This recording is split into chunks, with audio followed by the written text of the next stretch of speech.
Hello, my name is Michael Wilson. I'm one of the registrars working in virology, and I'm going to give a quick talk on COVID-19 PPE and infection control. And this was recorded on the 10th of January 21. So we'll start with face masks, which are probably the most important, and everyone in the hospital should be wearing a face mask at all times. This is particularly all staff members, and the only slight exclusion to that is if you're working in your own office by yourself, you can take your mask off, but as soon as someone comes into your office, you need to wear your mask again. Other than that, it should be worn at all times. Recently, we've also now started to encourage all patients to wear face masks if they can. Clearly, there are some caveats to this. If they're unwell or in respiratory distress, it might not be possible for them to have a face mask on. But if they're able to, we'd ask for patients to wear a face mask for their protection and others in their bay. Particularly if they're getting up and walking to shared areas like bathrooms, then they must be wearing a face mask if they can. So, green wards with scenario 0+ PPE is a minimum PPE you should be wearing if you're seeing patients in the hospital. That is gloves, apron and face masks, which makes up the old scenario 0 PPE. But in this wave of the pandemic, we've also added the visor or eye protection or goggles to help prevent against droplet spread of COVID. So this is a minimum PPE for seeing all patients. So to summarize again, mask, which you're wearing all the time, gloves, an apron, and eye protection on top of regular clothes. Now, one of the most important parts about PPE is how you take it off. Wearing it's important to keep you safe at the time, but you have to take it off carefully to make sure you don't contaminate yourself with what might be on your PPE. So take them off in a stepwise manner and wash your hands as you're going through the procedure. Take your gloves off first, remove your apron, wash your hands then before you're going anywhere near your face. So wash your hands before you're taking off your face mask and before you're taking off your eye protection. Because if you've got contaminated your hands from your gloves or from your apron, you touch your face, then you could pass yourself the infection straight away. So quite easy, a bit of alcohol gel in between each step as you're going along. And once everything's off, then wash your hands properly with soap and water.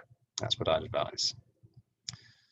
So we'll follow a quick patient journey now. If you start on the green ward where you're wearing your 0+ PPE, what happens if one of these patients develops a fever? Well, anyone with a new fever as an inpatient should get a SAMBA SARS-CoV-2 swab straight away to test if they've got COVID. And we expect that result to be back in a few hours, so you'll know your result pretty quickly. Get this patient to wear a mask and everyone else in the bay to wear a mask for their own safety if they're not already wearing one. Now, if your patient's quite likely to have COVID, and by that they've got some of the cardinal features like a cough or loss of taste or smell, then I'd try to isolate them in a side room as soon as possible and keep this bay shut and don't allow new people into this bay. If they've just got a fever and without any other signs you're not so sure, then it's reasonable to wait for the sample swab before you make any other major bed placement movements. So when your patient's been isolated by themselves or they're an amber patient, when you're not sure of their COVID status yet because you're waiting a result but you think they might have it, then you wear scenario 1 PPE, and this hasn't changed from the first wave. So you're wearing eye protection, gloves, apron, and a mask at all times, but you're also wearing scrubs and you're meant to get changed as you come in and leave work. The eye protection is an optional part of, the hair protection is optional here.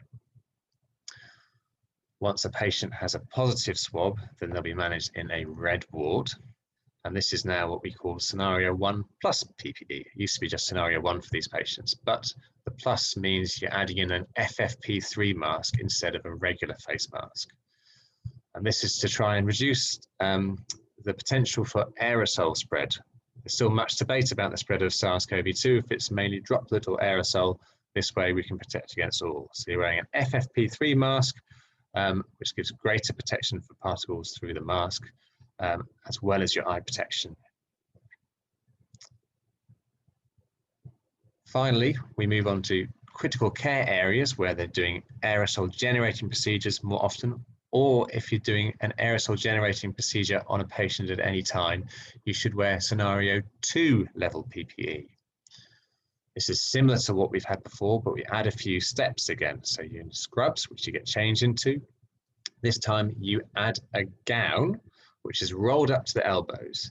And this is to allow you to wash your hands up to the elbow thoroughly, even though you're wearing extra PPE. We found that when the gowns are worn down to the wrists and gloves are worn on top, then there wasn't appropriate hand hygiene, and there was increased spread of other infections. So gown rolled up to the elbow so you can wash your hands thoroughly in between each patient.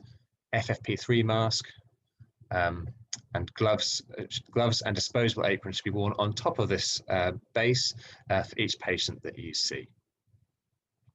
Okay. Another reminder about doffing. Taking off is the most important part. In between each patient, you should always be changing your apron and your gloves. The mask should stay on for your shift or for the time that you're within that clinical area. If you're leaving the clinical area, going to the concourse, for example, then you should take your mask off and replace it with a clean one. And remember, carefully take it off, wash your hands between each time. Similarly, goggles and visors should be kept on when you're in a patient-facing zone, but can be taken off when you're not patient-facing. The visors are single-use only, so should be discarded at the end of the shift or when you're leaving the patient area, leaving the ward, for example, for lunch.